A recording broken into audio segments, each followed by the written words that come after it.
everyone, welcome back to Liz's Secret Kitchen. It's me, Liz. Welcome back. So today we traveled all the way to Europe, and we didn't land it anywhere as Italy. We didn't end up in Rome. No. We traveled down south and we ended up in Sicily, the capital town of Sicily, Palermo. So today we're gonna make some arancini. So without any further ado, let's get right into the video. So as you can see, I've already put my water on fire, add my vegetable stock cube and my bay leaves in there, and I'm adding my Arborio rice.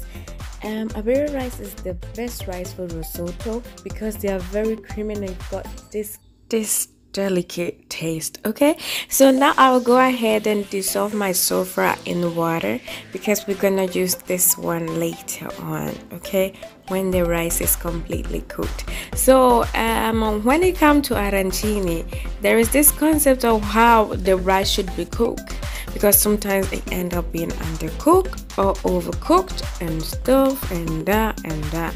So specifically, some people would want their rice more al dente, but I want my rice fully cooked because I want it nice and moist. Okay, so that's why I actually measured my water. That's why I'm gonna add a bit more of 250 ml of water to my rice, because at that point it was al dente, but I didn't want it that way. Okay, just look at how creamy the rice look right now. Just look at it.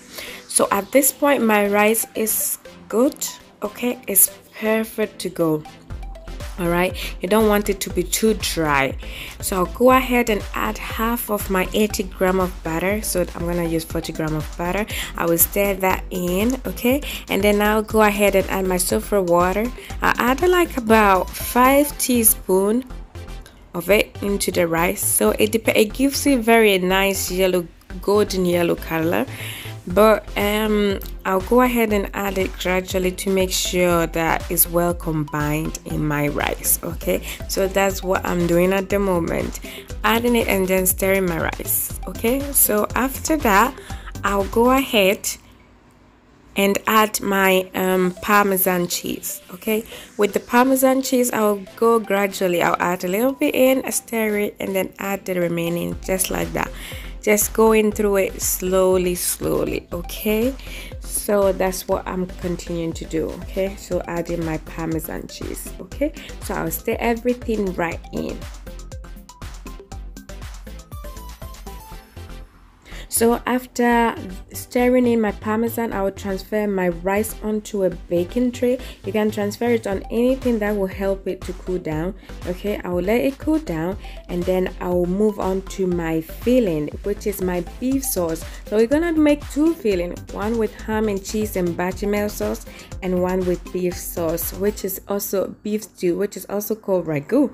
Okay, so that's my ingredient. I've got my minced beef, my chopped tomato, chopped diced carrot, garden peas, celery, basil, parsley, and then some garlic and some shallot onions. Okay, so I'll add some olive oil to a pan, add my garlic and my shallot onion, and then I'll fry it until translucent. Okay, so I'll continue the process, and then I'll go ahead and introduce my minced beef, or what you call, the American will say, the ground beef.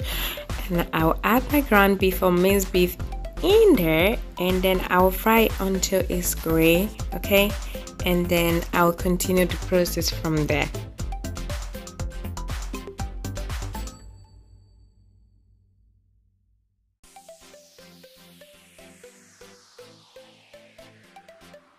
So when my minced beef turns gray, I'll go ahead and add my celery, my garden peas, and my carrots in there. I will stir it in, and then I'll add a pinch of salt. I'll add my black pepper, and then I'll stir that in. I'll add my oregano, my thyme, my mixed herbs. So that's why I add all my herbs in there, because I wanted to infuse in my minced beef. Okay, I've added some rosemary as well, and then now go ahead and add some chopped tomatoes. So my chopped tomatoes was a bit small, so I go ahead and add some tomato puree or tomato passato, whatever you want to call it. So go ahead and add a bit of that Now I'll go ahead and add my seasoning. Okay, can use any seasoning of your choice. So now I've introduced my fresh parsley and basils in there to give it that gorgeous flavorful taste. Okay, so I've added a teaspoon of paprika powder as well. So now the secret in the ingredients is our red wine. I've added 2 tablespoons of red wine to give it that finished taste. Okay, like mostly if you want your beef stew to be very nice and tasty, just leave it on to slow cook for about 2 hours if you can, but at this point I was in a hurry, so I just wanted to just get on with it. Okay, so I added a teaspoon actually of sugar, sorry, to my stew. And as you can see, my stew is nice and moist, not too watery. Okay, because I'm gonna use it as a filling. Obviously, if I was using it as a stew for my pasta or lasagna, I'll make it more tomatoey. So now I'll go ahead and do my bechamel sauce. So I just simply added butter and added 1/3 cup of flour, and then I'll go ahead and add milk until the consistency is more liquidy, and then I'll go ahead and add my double cream or heavy cream. Okay, I'll add a pinch of nutmeg, a pinch of salt, and then I will stir it right in very well. Okay, so I'll make sure everything is well combined, because you know bechamel sauce, when you don't do it properly, gonna end up lumpy. So now I'm going ahead and then make some butter, which I'm gonna use it to dip my arancini in there. So it's just simple water and flour. Just mix it into a light butter like that, and that's it. Set it aside, and then we will continue with the process. So our rice have cooled down. As you can see, it's nice and golden. So as you can see, I've got my diced ham, and then I am using some mild cheddar cheese. This mild cheddar cheese as well.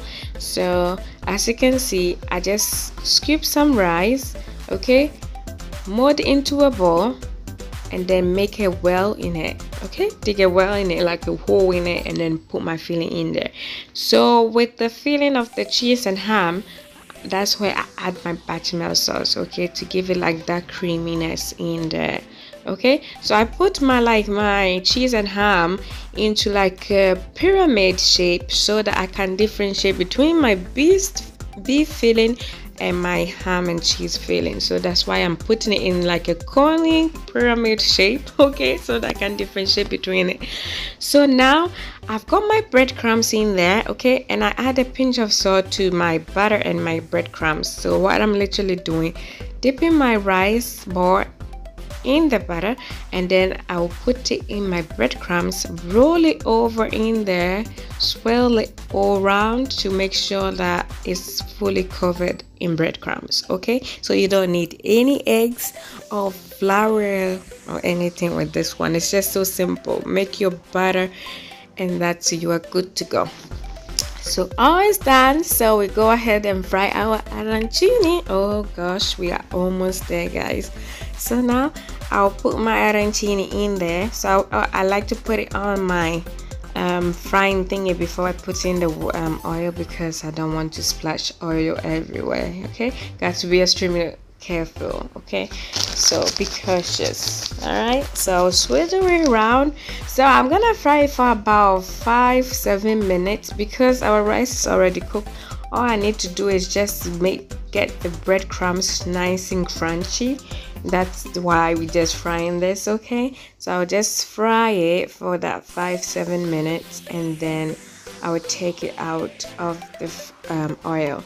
As you can see, look very nice and golden. Oh my god. So I like to just like touch my arancini to see if it's crunchy enough for me. Okay, so I'll take them out, and then I'll rest them on a paper towel, okay, to absorb the oil in there.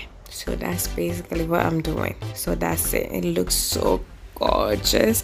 You know, when I saw it, I said, oh my god, this arancini, they just look so beautiful.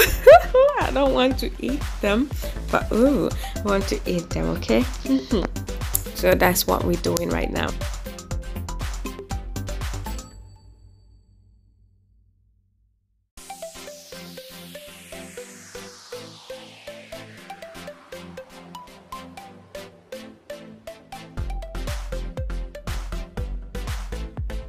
So there you are, family. Our arancini is ready.